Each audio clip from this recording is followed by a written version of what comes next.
Hey Dan, so how are you doing today? Good. How are you? I'm good. I like to spend a lot of our times together talking about things outside the session and things that happen in our everyday life. And I keep noticing something that isn't just showing up for me, but I think it shows up for all of us, and how awareness can change everything when we think about this thing, which is when people ask, "What do you think?" You can feel the moment they ask that when I give a real answer, the entire energy changes. That isn't really what they wanted.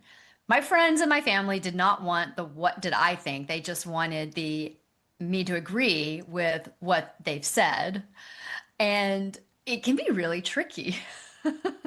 And what I'm learning as I become more aware from my coaching lens into my day-to-day lens is that the energy and the dynamic, you can almost feel it before you answer it. I used to be so quick to answer, "What do you think?" "Oh, let me tell you what I think." And now I'm like, let me think about that for a minute. What is it they're really asking me? What's being said between the lines of what do you think? So when you think about this topic and you think, when do you realize, Dan, in your own life, like when do you realize when someone does not actually want your take on what they're doing or what the situation is? Did you just ask me what I think? Oh, look at I that. did. And I So, really do am I? want to Yeah, am I here to agree? Okay, yeah, know. yeah. That it's.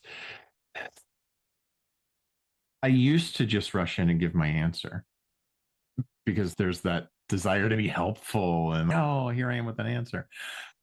And what I notice is whether I would go into agreement or disagreement with them, depending on where I was at the moment.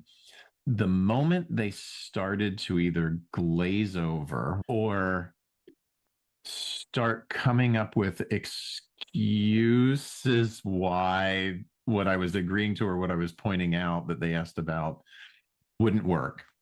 Now I know they're not looking for what they say they're asking for from me.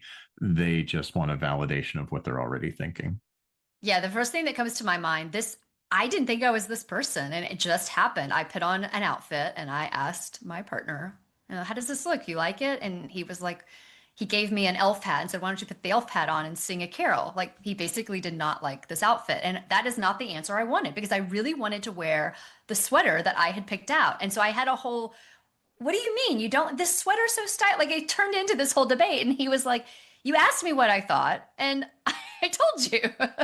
And so it is true, even in just day-to-day moments, I'm totally guilty of doing it too. I already have my answer, I've already decided, but yet I'm still asking. It's just out of habit. Or maybe you're just trying to get that second guarantee of that your answer's correct. And so I do think that we can almost see more clearly with our awareness that we can see when the person's already decided what their answer is, even before we answer or give them an answer. Yeah, and then there's those moments where we really don't want to know the answer. If my wife and I are out clothes shopping and I try on a new pair of jeans and I turn to her and say, "Do these jeans make my butt look big?" I don't want to know. I don't want to know the answer, but she is more than willing to give that response. I will say that. Yes, yes. Do I look fat in this, honey? We probably want to Yeah. hear no until we see the photos. And then we say, "Why didn't you tell me how I looked?" It's a no win. So Exactly. I want to leave our audience with this question. How do you know when you're actually open to hearing the answer? Leave your answer in the comments. We read every comment, so please leave your answers, and we'll see you in the next video. We'll tell you what we think.